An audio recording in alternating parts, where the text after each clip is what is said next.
안녕하세요. 40대 여자이자 시댁에서 천대를 받았던 며느리입니다. 제 소개부터가 심상치 않은 걸 느끼셨죠? 시댁에서 시짜지를 질리게 받아서 쓸 사연이 엄청나답니다. 그중 가장 시원하고 재밌는 이야기를 몇 개 풀어보려고 해요. 글솜씨가 조금 부족하지만 재밌게 사연을 꼭 들어주시길 바랍니다. 폭풍 반전을 예고하오니 뒤로 가기를 절대 누르지 말아주세요. 농촌에서 농부의 딸로 태어난 저는 어린 나이부터 밭일과 온갖 허드렛 일을 하며 부모님을 도왔습니다. 누가 시킨 건 아니고 제가 농사에 큰 흥미가 있어 매일 체험학습을 한다는 마음으로 열중한 거죠. 학창시절에 공부보다 농사를 좋아해서 일찌감치 공부를 포기했답니다. 그래서 전 고등학교를 실업계로 진학해서 기술 자격증을 따기도 했어요. 고등학교 졸업과 동시에 대한민국에서 가장 큰 대기업 생산직에 지원을 하고 별 기대하지 않고 농사일을 하고 지냈죠. 대기업에 지원하게 된 건 부모님의 권유가 있기도 했고 친구들도 다 지원하길래 따라서 지원서를 내봤답니다. 그런데 정말 신기하게도 합격 통지 문자가 왔어요. 저는 이게 무슨 일인가 해서 확인 전화를 해봤더니 분명한 합격이라고 전하더라고요. 그래서 저는 농사일을 그만두고 한 도시의 공장으로 들어가 일하기 시작했습니다. 대기업이라 그런지 근무 환경이 매우 깔끔하고 안전해서 일하는 데에는 큰 어려움이 없었어요. 다만 하루 종일 서서 일해서 다리와 허리가 조금 불편했답니다. 매달 통장에 찍히는 월급을 보니 힘이 절로 나서 꿋꿋이 버티게 됐죠. 그리고 교대 근무에 기숙 생활을 하다 보니 부모님을 거의 만나지 못한 건 물론이고 친구들을 만날 시간도 없었어요. 게다가 남자를 만날 시간도 없어 외로운 솔로로 오랜 세월을 보냈답니다. 공장에 남자 직원들이 많긴 했지만 동료 이상으로 보이지 않았고 저 좋다는 사람이 하나도 없어 연애를 꿈꿀 수 없었네요. 그렇게 강산이 한번 바뀔 때까지 제자리에서 열심히 일했어요. 일과 기숙사만 오가는 고립된 생활을 해서 조금 지쳐 있었는데 저에게 행복이 찾아왔답니다. 본사에서 파견 나온 직원들 중 한 남자가 저와 인연이 됐습니다. 매너가 몸에 배어있고 중저음의 목소리와 남자답게 까무잡잡한 피부가 매력적이었는데 일하는 모습을 보니 열정적이고 멋있어서 제 마음에 뒀어요. 그는 며칠 동안 공장의 모든 기계를 돌며 제작되는 제품을 연구하는 작업을 했는데 제가 맡은 공정에서 일과 관련된 대화를 나누다가 서로에게 끌리는 걸 느낀 저희는 사적인 대화를 하고 밖에서 만나기로 했답니다. 이후 저희는 사귀게 됐어요. 그이는 본사로 돌아가 바쁘게 지내면서도 주말에는 제가 있는 지방으로 내려와 데이트를 하고 돌아갔답니다. 저 역시도 남자친구를 보러 휴일을 맞춰 서울에 자주 다녀왔답니다.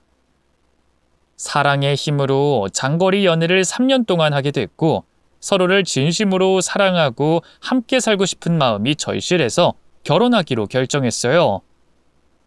그래서 저희는 그동안 한 번도 찾아뵙지 못했던 서로의 부모님을 찾아뵙게 됐습니다. 친정 부모님은 남자친구가 반듯하고 예의가 바른 청년이라며 매우 마음에 들어 하시며 바로 사위로 인정해 주셨습니다. 그리고 다음 관문인 시댁에 처음 인사를 가게 됐는데 긴장이 돼서 시댁 앞에 들어가기 전부터 사시나무처럼 벌벌 떨었답니다.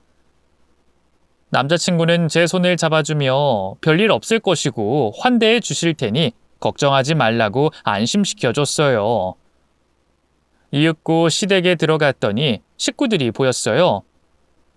시어머니와 시동생 그리고 동서가 앉아서 기다리고 있더군요. 세 사람은 저를 위아래로 훑어보더니 시어머니가 차가운 말투로 묻더군요. 아가씨가 우리 영재 여자친구? 결혼하겠다고 인사 온 거야? 네, 어머님. 처음 뵙겠습니다. 이우미라고 해요. 그래, 반가워. 둘이 어떻게 만났어? 대충 듣기로 같은 회사라고 했던가? 같은 회사긴 한데 저는 지방에서 생산직 직원으로 일하고 있어요. 뭐? 그럼 공장에서 일한다는 거야?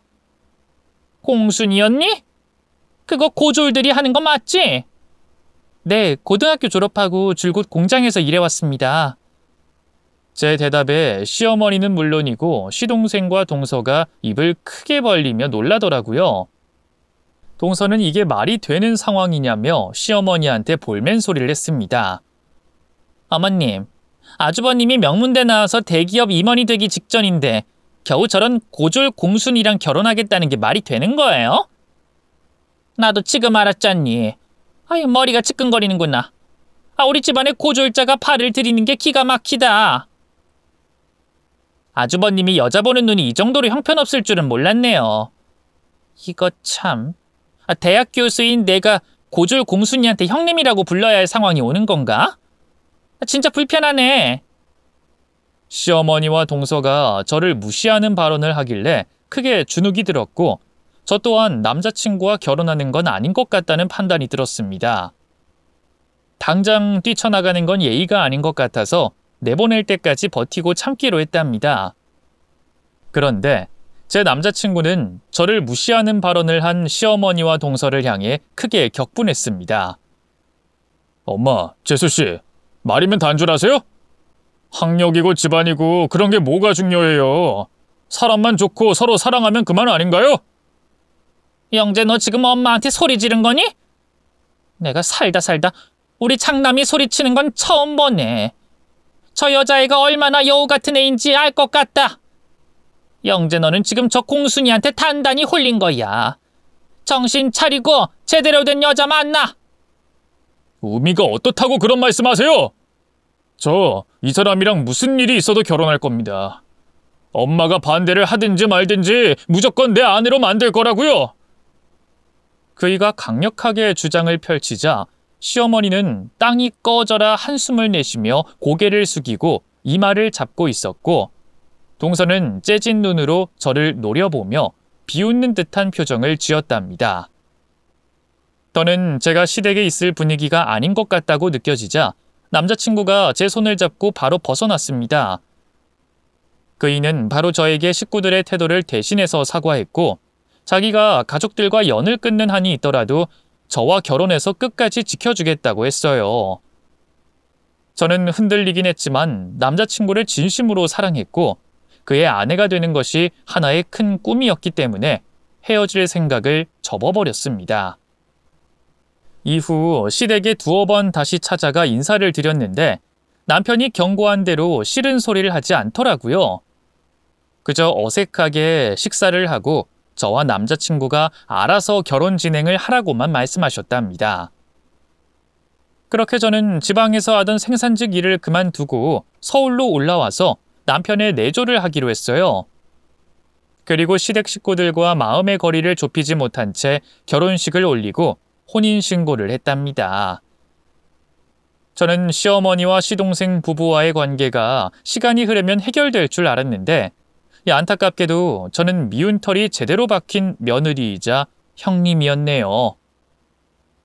바쁜 남편은 회사에 나가 있는 동안 집안에서 무슨 일이 일어나는지 모르니 그 시간에 시어머니와 동서가 시시때때로 찾아오거나 저를 시댁에 불러서 시짜지를 심하게 했어요.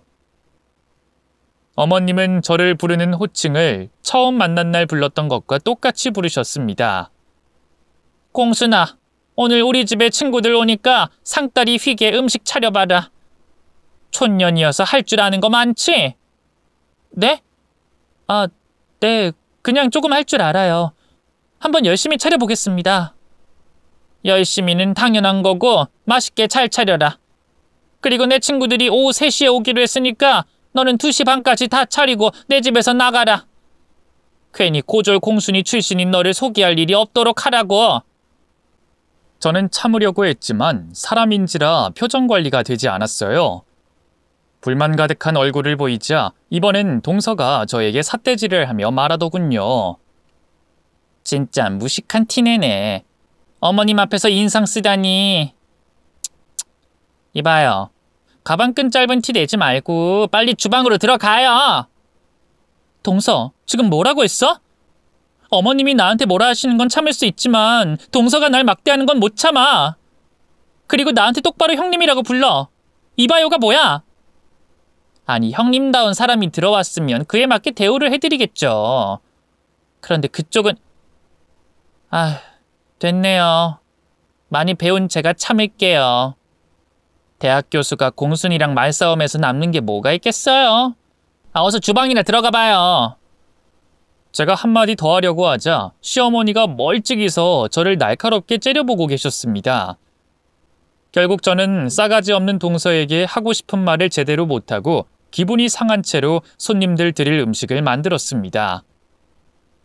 시어머니와 동서는 소파에 앉아 공주놀이를 하듯 서로 칭찬을 하며 수다를 떨고 있었고요. 이윽고 2시 30분이 되자 시어머니가 성급하게 손짓을 하셨습니다. 야야 공순이, 너 빨리 나가라. 내 친구들 중에 일찍 오는 애들도 있을 수도 있으니까 너 마주치기 전에 빨리 사라져라. 괜히 내 체면 구기는 일 만들지 말고 빨리 나가. 저는 시어머니 말씀에 고개만 끄덕이고 현관에서 신발을 신으려고 했어요. 그런데 그때 시어머니의 친구들이 우르르 들어오셨죠. 저는 너무 놀라서 뒤로 물러나며 90도로 허리를 굽히고 인사드렸습니다. 안녕하세요. 어서 오세요. 아유, 이 예쁘고 귀여운 아가씨 누구야? 안마의 순이 큰아들 장가 갔다더니 이 처장가 보지? 결혼식 때 우릴 부르지 않고 꽁꽁 숨겨놓더니 오늘에서야 만나게 됐네. 저는 이렇게 된 거 하는 수 없이 제 소개를 하고 인사를 제대로 드려야겠다 생각했습니다. 그런데 동서가 제가 말하기 전에 입을 열더군요. 어머님들 어서 오세요. 여기 있는 이 여자는 저희 집 식구가 아니라 식모예요. 가사도우미라고요. 아, 도우미였어? 아니, 난 또 이쁘장한 게 맏며느리인 줄 알았지. 그럼 다들 들어가자. 시어머니는 저에게 입을 다물라는 듯 눈빛을 강렬하게 쏘아대서 손님들이 다 들어오시자마자 서둘러 나갔습니다. 자존심이 너무 상하고 화가 나서 집에 걸어가며 눈물을 펑펑 쏟았어요. 제가 생각했던 결혼 생활은 이런 게 아니었는데 너무 서글프고 쓰라려서 가슴이 찢어질 것 같았답니다. 그렇게 집에 도착해서 펑펑 울다 보니 저녁 시간이 됐어요. 남편이 집 안에 들어오는 것도 모르고 침대에 얼굴을 묻고 울고 있었답니다. 그이는 무슨 일이냐며 제 얼굴을 잡고 물었어요. 여보, 무슨 일이야? 여보, 나 너무 힘들어. 어머님이랑 동서 때문에 미칠 것 같다고. 나를 공순이로 부르는 것도 모자라 시어머니 친구들 앞에서 날 가정부 취급했어. 밥상만 차리고 쫓겨났다고. 뭐? 그게 진짜야? 내가 그러지 말라고 수십 번을 말했는데. 여보, 따라 나와. 지금 당장 엄마 집에 가서 다 때려 부술 테니까. 그러지 마. 당신이 나서면 내 앞날이 더 어두워진다고. 여기서 더 힘들어지면 당신이랑 계속 결혼 생활 유지하는 게 힘들 거란 말이야. 여보, 미안해. 이렇게 힘들게 해서 미안해. 당신은 집에 있어. 나 혼자 가서 제대로 경고하고 올 테니까. 가지 말라니까. 그냥 위로만 해주면 된다고 하잖아. 하지만 남편은 가만히 있으면 계속해서 저를 괴롭힐 거라며 제 눈물이 그치자마자 바로 현관 밖을 나섰습니다. 그리고 몇 시간 뒤에 돌아왔는데 남편의 옷은 땀으로 젖어 있었어요. 시댁에 가서 제대로 난동을 피우며 저에게 며느리 대우하라고 전했고 시동생 집을 찾아가서 동서에게 패악질까지 하고 왔다고 했어요. 또 공순이라고 호칭하거나 막말을 했다간 호적을 파버리고 인연을 끊어버리겠다고 경고하고 왔다네요. 그리고 시어머니가 불러도 가지 말라고도 했습니다. 그 말을 듣자 저는 기분이 통쾌했어요. 그이한테 가지 말라고 하긴 했지만 속으로는 저 대신 복수해 주길 바랬나 봅니다. 그래서 저는 다음부터 이런 일이 없을 줄 알고 지냈어요. 시어머니가 자신의 집에 와서 살림 좀 도와달라는 문자를 받고 남편의 충고대로 무시하고 집에 있으려고 했는데 저는 어떻게든 시어머니와 사이를 좁히고 싶어 찾아갔답니다. 일도 도와드리고 식사도 같이 하며 지난 일을 잊어버리고 화해할 마음으로 갔어요. 그런데 시어머니와 동서는 다른 방법으로 저를 미치게 하더군요. 시댁에 갔더니 투명인간 취급을 했습니다. 어머님, 저 왔어요. 주방 정리랑 집 청소랑 빨래 해야 하는데 누가 대신해 줄 사람 없나?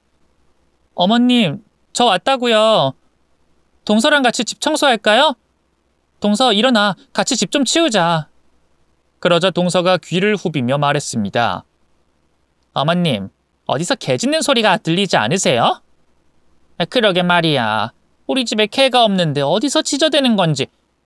누가 빨리 청소나 시작했으면 좋겠다. 이 정도면 알아들었겠지. 우린 텔레비전이나 보자. 드라마 재방송할 시간이야. 두 사람은 저를 앞에 두고 투명인간 취급을 계속하더군요. 저는 이런 대우를 받으면서까지 시집 청소를 하고 싶은 마음이 없어 그냥 현관으로 걸어가 신발을 신었답니다. 그러자 시어머니가 큰 소리로 저를 부르더군요. 야, 공돌이 너! 어디 가는 거야? 공돌이요? 아, 제 남편이 공순이라고 부르지 말라 했다고 공돌이로 바꾸신 거예요? 어머님, 동서, 저도 집에 가면 귀한 자식이에요. 이런 개무시 당하면서까지 두 분과 한 식구로 지내고 싶지 않아요. 앞으로 저한테 오라가라 연락하지 마세요. 어머머, 어머님, 공돌이가 미쳤나 봐요. 아주버님 믿고 저렇게 뻔뻔하게 나오나 봐요. 야, 공돌이, 집 청소는 하고 가야지.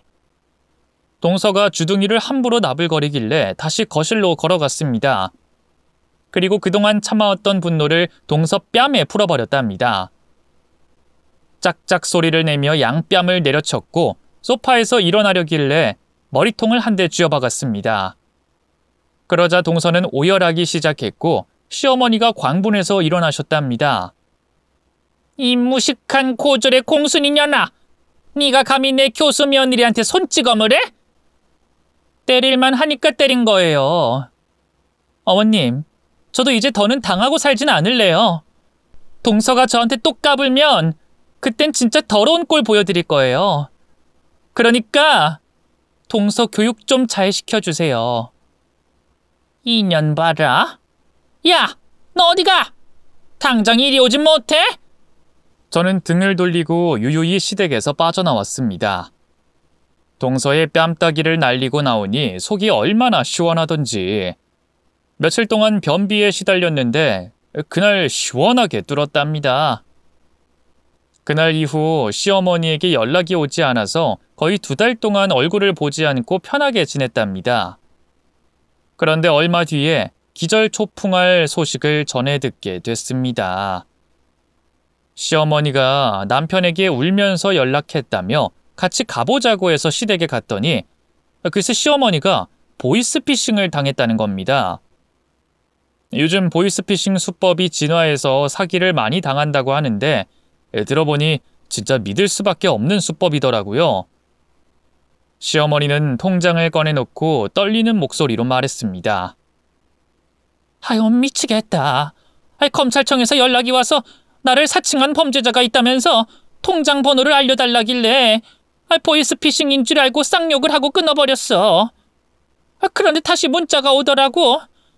진짜 검찰청이고 인터넷에 검색을 해서 연락을 달라고 하는 거야. 그래서 검색해서 전화를 걸었더니 진짜 그 검사가 전화를 받더라고. 여러 설명을 하면서 전체 계좌번호랑 비밀번호를 알려달라고 그러더라고. 사기꾼이 내 이름으로 사기친 돈이 혹시 들어가 있는지 확인해야 한다면서 말이야. 그래서 바로 알려줬는데 1시간 뒤에 이체 알람이 뜨더라고. 내 전 재산 10억이 빠져나갔다고 말이야.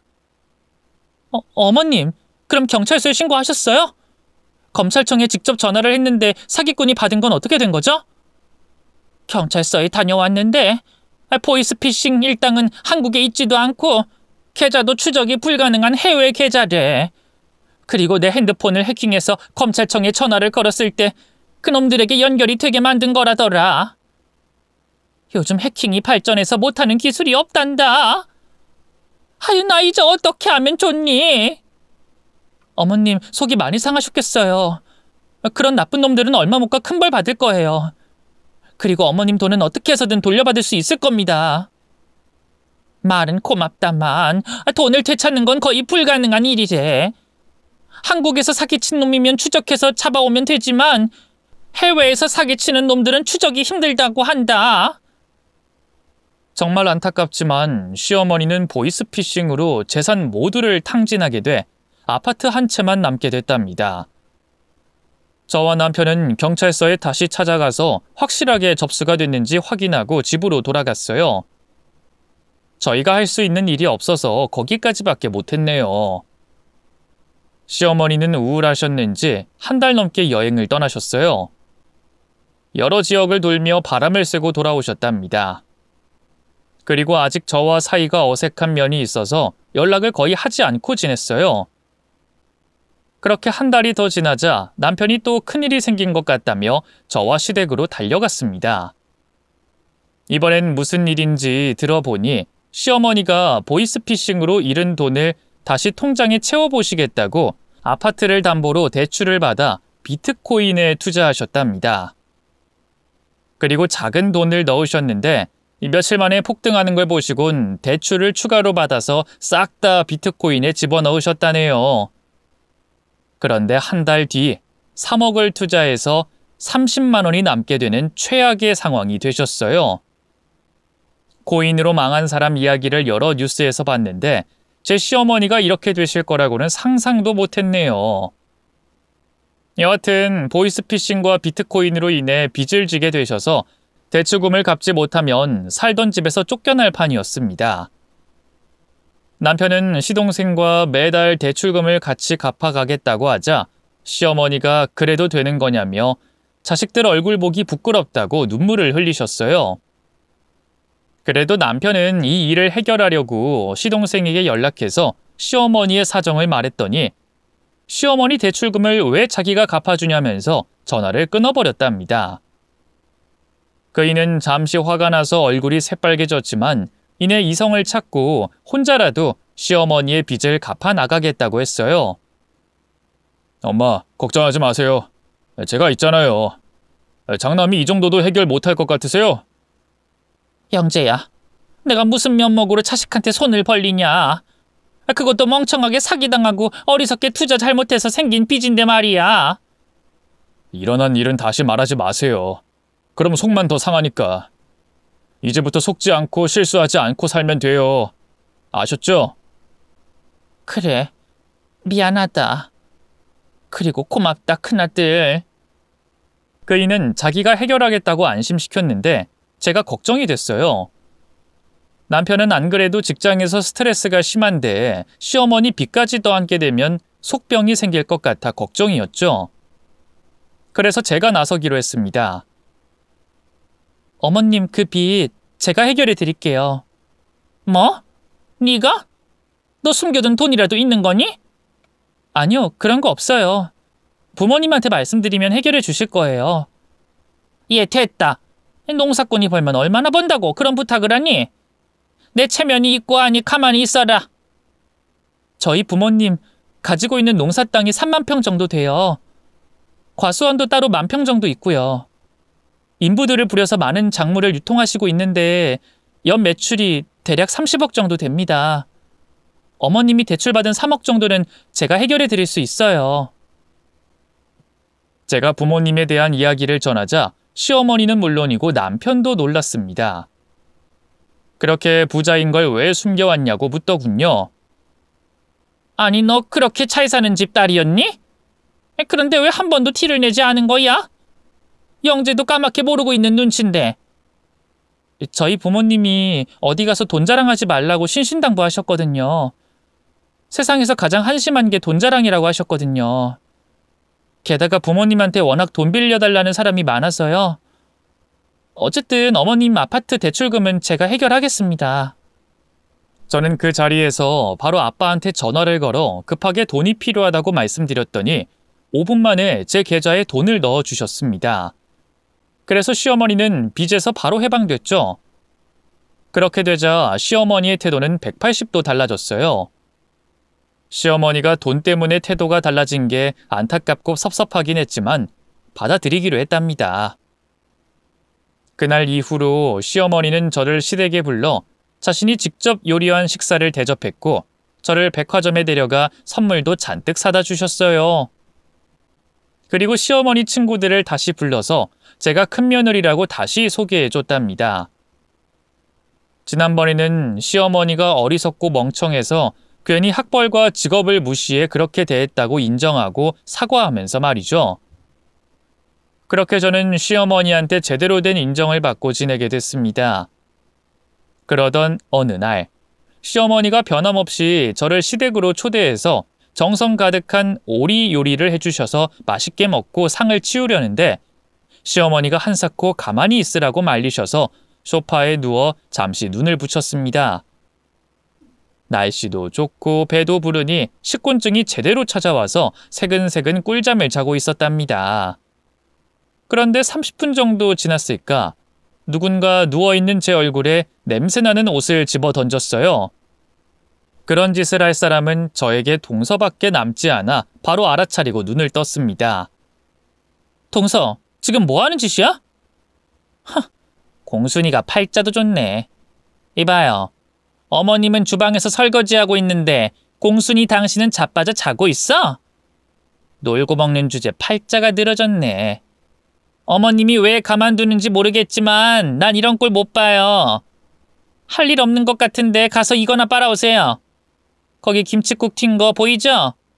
손빨래로 깨끗이 새 것처럼 만들어와요. 지금 나더러 자네 옷을 빨아오라고?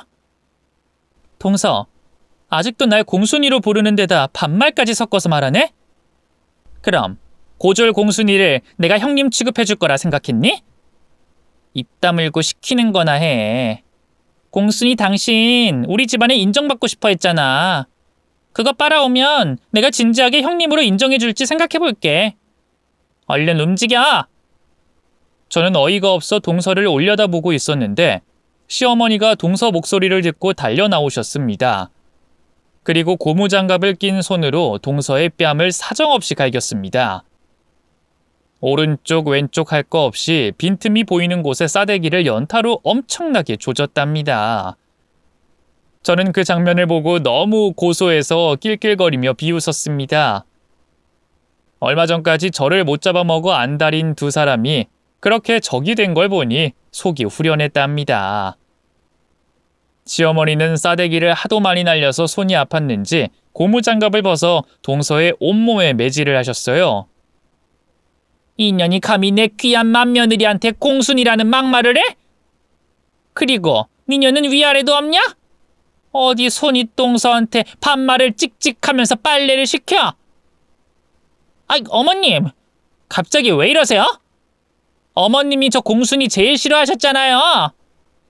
이년이 매를 덜 맞았나? 또 공순이라고 했냐? 그러는 넌 얼마나 잘났냐?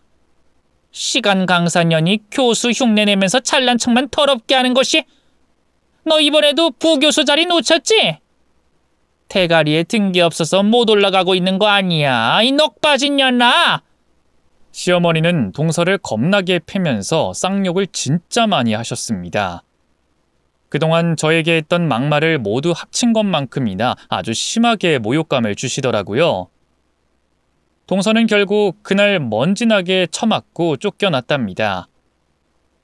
현관문을 나갈 때 저를 매섭게 노려보던 눈빛은 제가 본 사람의 눈 중 가장 역겨웠어요. 동서는 왜 시어머니가 제 편에 서게 됐는지 뒤늦게 알게 됐고 저에게 허튼 짓을 하기 시작했습니다. 제가 갑이 되는 게 마음에 들지 않았는지 유치한 복수를 하더군요. 하루는 현관문을 열었더니 쓰레기가 널려 있었어요. 너무 기분이 나빠서 경비 아저씨한테 부탁해 CCTV를 돌려보며 범인을 잡으려고 했답니다. 그 쓰레기를 투기한 사람은 예상했던 대로 동서였어요. 경찰에 신고할까 하다가 귀엽게 봐주고 넘어가기로 했어요. 그러자 며칠 뒤에는 제가 타고 다니는 경차의 외관을 못으로 한 바퀴 긁어놨더군요. 오래되고 낡은 차이긴 하지만 이런 짓까지 하는 걸 보니 부하같이 밀었습니다. 그래서 동서를 어떻게 골려줄지 머리를 굴리기 시작했어요. 그런데 며칠 뒤에는 제가 외출하는 길에 머리 위에서 계란이 떨어졌습니다. 누가 그랬는지는 확인하지 않아도 알 수 있었죠. 동서는 어디론가 자취를 감췄는데 제가 경고의 전화를 걸었습니다. 동서, 유치한 복수 그만하지? 네가 지금이라도 사과하면 봐줄 수도 있어. 미친 공순이가 뭐라는 거야? 내가 너 같은 학령 미달의 공장에서 일했던 년한테 사과를 할 것 같아? 너 친정에 돈이 많아서 이렇게 나대는 모양인데 돈이 아무리 많아봐야 무식한 천성은 변하지 않아. 알겠니? 이 잉여인간아? 진짜 안 되겠네. 동서가 이렇게 나오면 나도 참고만 있을 수 없어. 특단의 조치를 내릴 거라고. 아이고 무서워라. 그래, 니년이 뭘 하든 한번 해보자고. 동서는 결국 제가 준 기회를 발로 걷어차더군요. 그리고 몇 주 뒤에 동서가 시댁에 모두 모이라고 연락을 했답니다. 가족회의가 필요한 상황이라면서 말이죠. 저와 남편 그리고 시어머니와 시동생 부부가 한자리에 모였는데 동서가 식사를 하고 나서 중요하게 전할 말을 하겠다고 했습니다. 이윽고 시어머니가 준비해 주신 식사를 하고 거실에 둘러앉았어요. 동서가 피식거리면서 핸드폰을 꺼냈습니다.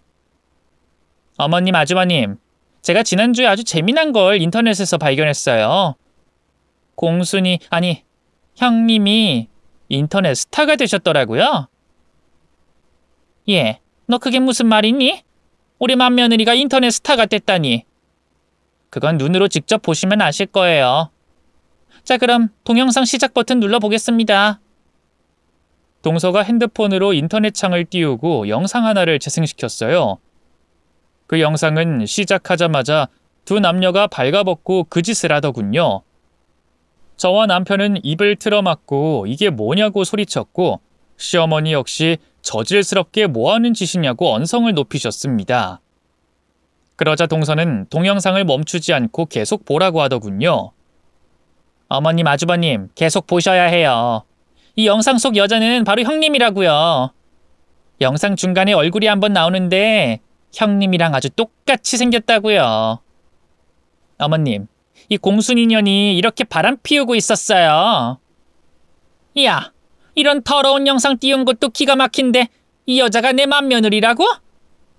얘 새아가, 네 입으로 말해봐라. 이거 너 맞니? 저는 기가 차서 헛웃음이 나왔습니다. 진짜 웃기네. 동서, 이 더러운 영상 틀고 내가 바람난 년으로 몰고 가려는 거야? 이게 너가 말한 복수였니?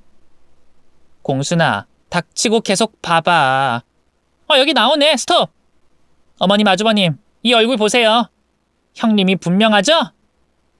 시어머니는 고개를 갸웃거렸고 제 남편은 키득거리며 웃었습니다. 저기 재수씨, 제 집사람은 가슴이 이렇게 작지 않아요. 전 영상 틀자마자 다른 사람인 걸 알았어요. 재수씨가 어디까지 가나 보려고 기다린 겁니다. 제가 매일 보는 아내의 몸을 모를 리가 없겠죠. 그리고 이 얼굴은 살짝 집사람을 닮긴 했지만 이 여잔 보조개가 없네요. 제 아내는 살짝만 웃어도 양볼에 보조개가 쏙 들어간다고요. 고로 재수씨가 삽질하신 겁니다. 아니에요, 아주버님. 다시 한번 보세요. 분명히 형님이 맞다고요. 아이, 글쎄 아니라니까. 재수씨 자꾸 이러시면 저 화낼 겁니다. 제 남편이 경고를 하자 시어머니가 핸드폰 영상을 다시 돌려보시더니 누가 봐도 제가 아니라는 걸 인정하셨습니다. 동서는 이를 꽉 깨물더니 씩씩거리며 숨을 몰아쉬더군요. 그래서 저도 반격에 나서기로 했답니다. 동서, 오늘 식구들 모이라고 한 거 아주 잘했어. 나도 모두가 있는 앞에서 보여줄 게 있었거든. 내가 이걸 공개해야 하나 말아야 하나 고민 많이 했는데 동서가 하는 짓 보니까 나도 똑같이 해줘야겠다고 방금 결론을 내렸어. 뭘 준비했길래 그렇게 당당하실까? 난 사생활이 아주 깨끗해서 걸릴 게 하나도 없다고. 응, 알겠어. 동서가 무슨 짓 하고 다니는지 같이 보면 알겠지. 어머님, 여보, 서방님. 지금부터 제가 보여주는 동영상에 집중해 주세요. 저는 풀 HD 화질의 동영상입니다. 그럼 스타트! 제 핸드폰에 동영상을 켜자 시댁 식구들은 집중해서 보기 시작했습니다. 바로 동서가 화면 안에 들어왔어요. 음성도 아주 깔끔하게 잘 들렸답니다. 동서가 학과장 교수실에 들어가며 대화가 시작됐습니다. 학과장님, 저 왔어요. 김 선생, 자네 왔나? 오늘 자기가 많이 고팠는데 잘 왔어. 학과장님, 저 다음 학기 부교수로 추천해 주시는 거죠? 부교수? 그건 김 선생 자네가 하는 것에 달렸어. 지금 여기서 날 만족시켜봐. 학과장님도 참 엄청나게 밝히신다니까. 알았어요. 제가 오늘 어디서도 받아보지 못한 서비스 발휘해 보겠습니다. 그럼 시작할게요. 제가 이 영상을 손에 넣게 된 계기는 동서가 저에게 복수를 자꾸 하길래 저도 반격하려고 흥신소 직원 여럿을 고용해서 동서 사생활을 캐냈답니다. 그중 아주 똘똘한 직원 하나가 동서가 학과장실에 자주 들락거리는 걸 유심히 보고 아무도 없을 때 몰래 카메라를 설치해서 제대로 된 현장을 잡아줬답니다. 영상 속 동서는 학과장실에서 그 짓을 아주 더럽게 시작했습니다. 제 영상은 머리부터 발끝까지 아주 적나라하게 잘 찍혀서 누가 봐도 동서라는 걸 알 수 있었습니다. 시어머니는 눈을 가리며 더러워서 더는 못 보겠다고 쌍욕을 하셨고 시동생은 벌써 동서의 머리채를 잡고 싸대기를 날리고 있었습니다. 이 더러운 년, 저런 늙은이랑 바람 피우고 싶대? 이 더럽고 냄새나는 쓰레기년아! 여보, 한 번만 봐줘. 나는 부교수 자리에 오르려고 그런 것뿐이야. 다른 사심 같은 건 없었다고. 그냥 로비를 좀 한 거란 말이야. 그럼 시간 강사 자리도 이렇게 몸 팔아서 된 거냐? 넌 오늘부로 끝인 줄 알아. 여보, 그러지 말고 한 번만 봐주라. 내가 다른 남자랑 저런 짓 한 게 화가 나면 당신도 다른 여자랑 재미 보고 오라고. 그럼 쌤쌤이잖아. 뭐 눈엔 뭐만 보인다더니 지금 그걸 말이라고 하는 거냐? 이 걸레짝 같은 년아?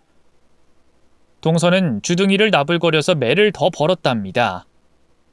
시동생이 얼마나 많이 패줬던지 눈탱이가 밤탱이가 되고 쌍코피에 앞니까지 깨졌어요.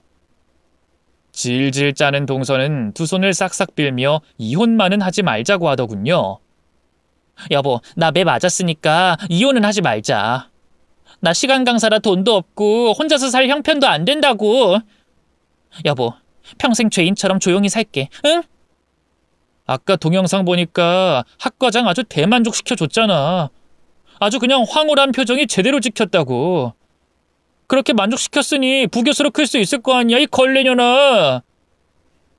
동서는 흠씬 두들겨 쳐맞고 만신창이가 됐는데 시동생이 지치자 시어머니가 바통을 이어받고 2차전을 시작하셨어요. 시어머니는 무선 청소기를 들고 나와서 동서의 등짝을 사정없이 내려쳤답니다. 그렇게 돼지게 쳐맞은 동서는 몸을 벌벌 떨더니 바지에 오줌을 지리더군요. 그리고 동서는 시댁에서 쫓겨나서 모텔방에 갔답니다. 제가 시동생에게 준 동영상을 가지고 이혼 소송을 하게 됐는데 동서는 가진 것도 거의 없었는데 완전히 거짓골이 됐답니다. 그리고 동서가 이혼한 사유에 대해서 대학교에 소문이 쫙 퍼지게 돼 시간 강사로 마침표를 찍고 잘려버렸답니다. 저는 더 이상 동서에게 해줄 복수가 없어 끝이라고 생각하고 잊고 지내고 있었는데 동서가 저를 찾아왔더군요. 저 때문에 인생이 망했다며 복수하겠다고 골프채를 들고 왔답니다. 그때 저는 장을 보고 집으로 들어가는 길이었는데 이를 바득바득 갈고 있는 동서를 보고 깜짝 놀랐어요. 동서, 여기서 뭐 하는 거야? 손에 든 거 뭐야? 공순이 니년이 내 인생 조져버렸어. 너만 아니었으면 난 지금쯤 부교수도 됐을 거고 남편이랑도 아주 잘 지냈을 거야. 그런데 네가 그 미친 동영상을 트는 바람에 모든 게 물거품이 됐단 말이야. 동서, 네가 먼저 시작했잖아. 그리고 내가 그만 사과하고 멈추라고 경고도 해줬다고. 그런데 네가 그 말도 안 되는 동영상을 틀면서 생사람 잡았잖아. 네 년이 내 자리를 빼앗아갔으니까 그렇지. 너같이 가방끈 짧고 무식한 년이 돈 때문에 시어머니 사랑을 독차지한 게 배가 아파서 그랬다. 그래, 솔직해서 좋네. 그래서? 지금 뭐 하려고 온 거야? 그 골프채로 날 패주기라도 하려고? 맞다, 이년아. 내가 오늘 니년 송장 만들어버리려고 온 거야. 각오해라, 이 무식한 공순이년아! 이게 끝까지 공순이라고 부르네? 그래, 한판 붙자. 누구 하나 송장 치러야 끝날 악연인가 보다. 저는 장바구니에서 무기가 될 만한 걸 찾다가 반찬 가게에서 사온 배추김치를 선택했습니다. 제가 매운 걸 좋아해서 가장 매운 걸로 사왔는데 이걸로 골프채 든 동서와 맞짱을 제대로 떠보기로 결정했어요. 한 손에 김치 한 덩이를 집어들고 준비했습니다. 이윽고 동서가 골프채를 휘두르며 다가오자 요리조리 피한 다음 김치 싸대기를 제대로 한 방 날려줬답니다. 눈과 코에 매운 고춧가루가 들어갔는지 동서는 주저앉아 눈을 비볐습니다. 아이, 때는 이 공순이 년이 끝까지 나 열받게 하네? 아이, 공순이 너 어딨어? 저는 눈을 뜨지 못하는 동서 앞에 쪼그려 앉아 배추김치를 얼굴에 문대버렸습니다. 면상에 제대로 김치 양념을 버무려줬죠. 동서, 이걸로 우리 악연 끝내자. 다시는 날 찾아오지 마. 또 나한테 오면 동서 그 동영상 인터넷에 뿌려버릴 거야. 서방님이 올리겠다는 걸 내가 겨우 말렸는데 동서가 이렇게 날 화나게 하면 인터넷에 올려줄 거야. 그럼 인생 쫑나는 거라고. 알겠어? 나쁜 년. 협박한다고 내가 겁먹을 줄 알아? 나 성형수술로 얼굴 갈아엎으면 돼. 그깟 동영상 하나 까발린다고 해서 내 인생이 어떻게 되진 않을 거라고. 그래서 계속 찾아와서 이렇게 무식하게 덤비겠다고? 교수는 아니어도 대학교에서 학생 가르치는 사람이 이러고 살고 싶니? 그래, 동서 하고 싶은 대로 해. 난 경고한 대로 동서 인생 끝장내고 말 테니까. 동서는 시뻘건 김치 양념을 칠한 면상 위로 시뻘건 눈물을 흘리기 시작했습니다. 나 이제 인생 망했어. 너 때문에 결혼 생활도 끝났고 부교수가 되는 것도 물 건너갔단 말이야. 이제껏 시간 강사로 일하면서 돈은 쥐뿔도 벌지 못했단 말이야. 동서, 똑같은 말 계속 할래? 울면서 따지면 내가 무슨 사과라도 할 줄 알았니? 야, 사람들 모여들기 전에 조용히 꺼져. 형님, 저 돈 좀 주세요. 형님 돈 많으시잖아요. 내 인생 망해서 이제 오갈 데도 없어요. 부모님은 예전에 돌아가셨고 하늘 아래 피부치 하나 없는 외톨이라고요. 그리고 제 성격이 못 같아서 친구도 하나 없어요. 이렇게 불쌍한 년 도움 준다 생각해서 돈 좀 주세요. 동서는 하다하다 돈 달라고 하더군요. 감성파리 멘트를 하면서 혼자 지낼 전세 아파트를 하나 해달라는데 절대 들어주고 싶지 않았습니다. 저는 지갑에 장을 보고 남은 3,000원을 꺼내 동서 머리 위에 던졌어요. 이거 받고 떨어져.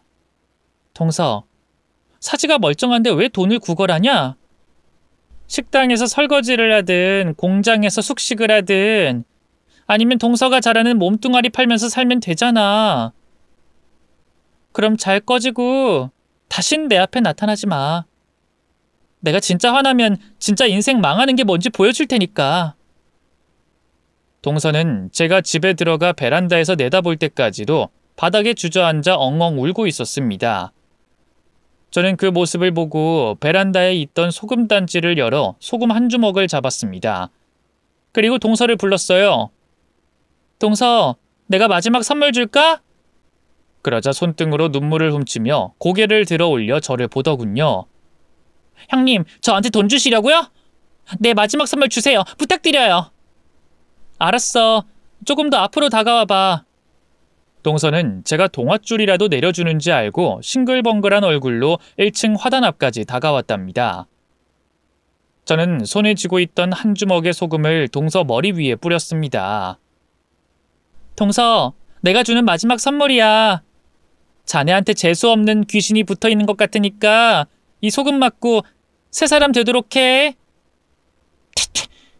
이런 씨. 야, 너 내려와. 내가 너 가만 안 둬. 동서, 넌 나한테 뭘 해도 안 되는 거 모르겠어? 대학 강사식이나 하는 년이 고졸 공순이한테 당해보니까 어떠냐? 야, 사람들 몰려온다. 나 이제 그만 문 닫을게. 아, 저걸 진짜 씹어먹어버려야 하는데. 너 두고 봐. 나는 이대로 복수 포기 못하니까. 동서는 김장된 면상을 털어내며 아파트 단지를 빠져나가더군요. 그것이 동서의 마지막 모습이었습니다. 저에게 다시 찾아와 해코지를 하네 복수를 하네 실컷 떠들더니 먹고 살 길이 막막했으니 일자리를 구해 바쁘게 지내는 모양이었습니다. 들리는 소문으로는 학생 가르치는 일은 매장돼서 하지 못하고 아주 힘든 이불 공장에서 2교대로 일하며 지내고 있답니다. 저에게 공순이라고 비하 발언을 그렇게 하더니 이젠 동서 본인이 공순이가 됐네요. 그렇게 저와 시댁 간의 관계는 제대로 역전이 됐습니다. 시어머니는 제가 대신 빚을 갚아준 이후로 은인으로 모시듯이 대하고 있고 시동생도 제 덕에 동서가 어떤 년인지 알고 이혼을 했으니 제대로 굽실거리고 있답니다. 제가 시어머니한테 당한 게 생각날 때면 괜히 시비를 걸기도 했어요. 지난번 저를 가정부로 취급했던 날이 떠올라서 똑같이 해주려고 저희 집에 친구들을 초대했답니다. 시어머니한테 음식하는 걸 도와달라고 했어요. 어머님, 빨리빨리 움직여주세요. 제 친구들 3시에 온다고 하니까 2시 반까지 다 차려줘야 해요. 응, 그래, 알았다. 빨리 차려줄 테니 걱정하지 말거라. 그리고 음식 다 빨리 하면 나가셔야 해요. 제 친구들한테 어머님 보여주는 게 쪽팔리니까 빨리 사라져야 한다고요. 아시겠어요? 그 말을 했더니 시어머니는 뜨끔하며 놀라더군요. 그래, 알았다. 내가 빨리 음식 만들고 사라지도록 하마. 시어머니는 구슬땀을 흘리며 뜨거운 음식을 만들고 상을 차렸습니다. 이윽고 2시 반이 되자 시어머니가 헐레벌떡 나가려고 하더군요. 그래서 제가 말했습니다. 어머님, 어디 가세요? 얼른 상 앞에 앉으세요. 세아가 네 친구들 올 거라며. 나더러 빨리 사라지라고 하지 않았냐? 그냥 예전의 일을 되돌려드리고 싶어서 흉내만 내본 거예요. 친구는 안 와요. 어머님이랑 제가 둘이서 먹을 거라고요. 저는 친구들을 불러서 시어머니를 가정부라고 소개할 자신이 없어서 거기까지만 하고 끝냈답니다. 식사를 시작한 어머님은 눈시울을 붉히며 말씀하셨어요. 세아가, 내가 심하긴 심했구나. 정말 미안하다. 그걸 이제 아셨어요? 제가 돈이 많은 집 딸인 게 밝혀지기 전에는 늘 이런 식으로 식모 취급하셨어요. 그런데 지금은 공주마마 취급해주시고 있죠. 미안하다. 내가 못나서 그렇다. 욕심과 심술만 그득한 늙은이여서 그랬다고. 이제 됐어요. 가슴에 쌓인 게 다 풀린 것 같으니까 앞으로 잘 지내봐요, 어머님. 저한테 공주마마 대접도 그만하세요. 적당한 거리 두고 평범한 고부 사이로 지내자고요. 아셨죠? 제 말에 어머님은 고개를 끄덕이며 알겠다고 하셨습니다. 이후부터는 시어머니를 한 달에 한두 번 만나 뵀습니다. 밥 한 끼 같이 먹고 어떻게 지내는지 안부를 주고받으며 적당한 거리를 두고 있어요. 전화로 오라가라 하는 명령 같은 건 저도 시어머니도 하지 않고 있고요. 그리고 저와 남편은 여전히 잘 지내고 있습니다. 아직 아이가 없어서 오랜 신혼을 즐기고 있답니다. 이상 제 결혼 생활 중 재밌던 썰을 모두 풀었습니다. 다음에 또 재밌는 사건이 생기면 또다시 사연의 글을 보내드릴게요. 끝까지 들어주셔서 감사드립니다. 안녕히 계세요.